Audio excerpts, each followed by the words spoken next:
Hey guys, welcome to my channel. Today we're going to be diving into the 10 best metrics that you need to track on your Facebook ads. The truth is that there is a massive amount of data that you can track on your Facebook ads account, but there's only a few that really matter, and by focusing in on those, you're going to be more accurately able to determine if your Facebook ads are actually working, and you're going to be able to gather learnings from the data so that you can make improvements in the future. And we're going to be diving into 5 main KPIs. Those are the things that are going to be the most important to your brand and your business. And then we also have 5 secondary KPIs. These are going to help inform us about the going-ons in our campaigns. So the first most important thing that we're going to be tracking is the cost per result, or most likely the cost per purchase. And this is really important to determining the profitability of your Facebook ads. You're going to have to determine how much you're willing to spend to acquire a customer. And that's what that number is. Number 2, especially in the beginning, you want to track those total amount of purchases. And number 3, you also want to track those add to carts. And a reason why it's so important to follow both total purchases and add to carts is because you ultimately want to determine how many people are not converting after they've already added to cart. Another important thing that you're going to want to track is your purchase conversion value. And this is how much money people are actually spending during a purchase. I really like looking at my purchase conversion value number at an ad set, and also campaign level, so that I can know how much my campaigns are making, or my audiences are making,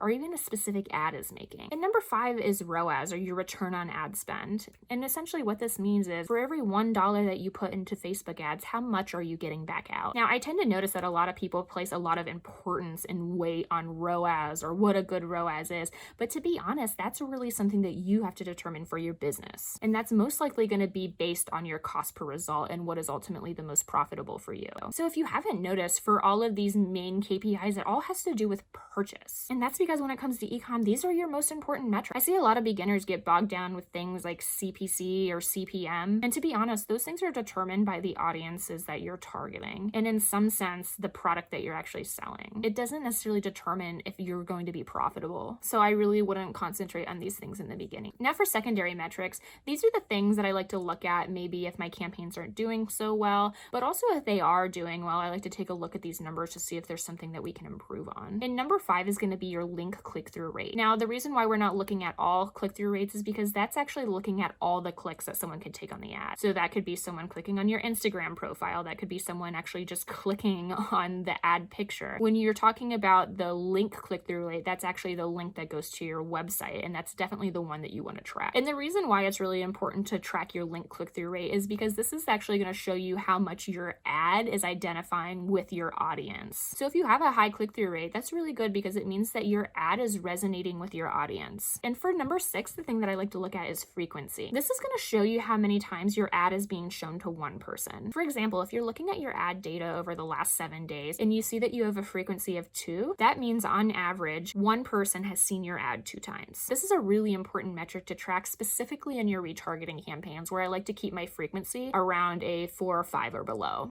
You definitely have to watch out for getting a really high frequency, because that means that you might have too high of a budget, especially in your retargeting campaigns. And if you notice your frequency creeping above a 2 for your cold prospecting campaigns, that probably means that you need to expand your audience. Now for number 7, it's actually a combination of 2 metrics. It's link clicks and landing page views. And I'm counting these 2 as one because they're really important to track together. Essentially, link clicks is the number of times someone clicked on your link, and then landing page views is the number of times that someone landed on your landing page. So in theory, every time someone that clicks on your link, they should land on the landing page. But to be honest, it never ends up happening that way. Sometimes when people are on mobile, their mobile Wi-Fi cuts out or whatever. There are tons of different scenarios. If you notice that there's a huge discrepancy between these numbers, it might signalize something like your website is running too slow. And that's a really important thing that you know as soon as possible, so that you can get ahead of it and make those changes, so you're not wasting ad dollars on getting people to a website that just loads too slowly.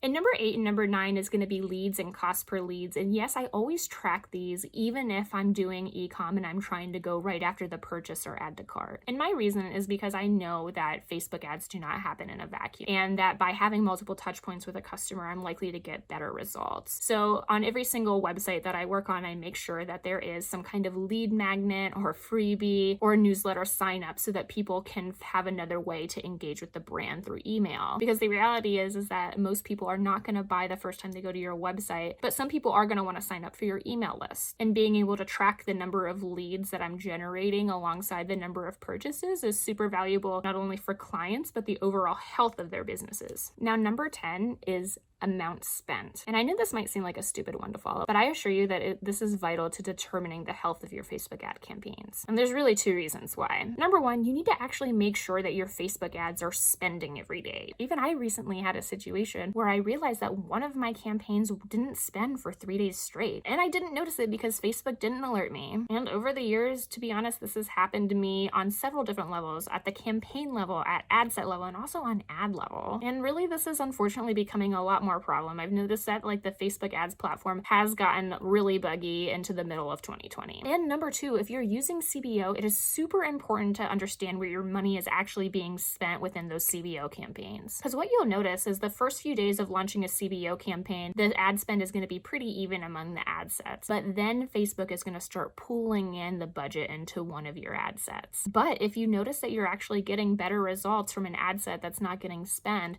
then you need to rectify that by making a minimum spend adjustment at the ad set level. I know it's kind of ridiculous to think that you need to follow your amount spent, but I've just seen so many issues that it's something I recommend all my clients follow as well. And that's it. If you guys feel like I missed out on one of the metrics that you guys are always tracking, be sure to let me know in the comments. I tend to find that certain media buyers are following other metrics more than others, and I find it really interesting to know what resonates with certain advertisers or business owners more than others. So that's it. Thanks, guys. Bye.